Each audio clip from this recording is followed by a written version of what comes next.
In the light heavyweight division at UFC 284, we got a tough prediction here in the prelims between Tyson Pedro 9-3 and Zhang Mingyang 16-6. And the thing with Mingyang is, yeah, he's got like 6 losses outside of the UFC, but he's got 22 fights under his belt. Tyson Pedro, a little bit younger in the game, just 12 fights, but he's been in the UFC for at least a little while. Now, Pedro, 1 inch taller. He's got a 4-inch reach advantage. Both guys stand right-handed. Mingyang's stats are meaningless right now, as he had one fight at Road to UFC 1.1 that was finished pretty early, so he has high stats, kind of meaningless at this point until he gets more competition. But Tyson Pedro lands about 3 significant strikes per minute.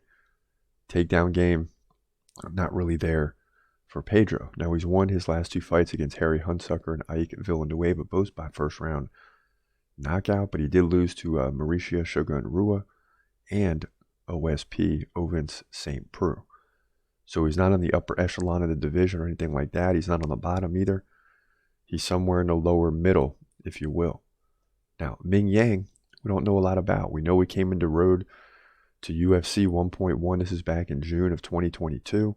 Beat Tuco Tokos by first round knockout. But again, my big question is, and a way I make a lot of my predictions when I'm looking at incoming UFC fighters, is where are all these other losses coming from? Now, a guy can peak at the right time, which makes it tricky. But who are these 6 losses to outside of the UFC? I mean, you know, when you're talking about the UFC, you're talking about the elite of the elite. So if you're losing to 6 other guys outside the UFC, that's a problem. And unless he's peaking at the right time, Tyson Pedro is good enough. He's beating other UFC fighters for sure. You should be able to beat Mingyang unless this guy comes out of nowhere. So to me, Tyson Pedro gets a win here. He moves to 10-3 here in the light heavyweight division, and it's mostly going to be stand-up striking.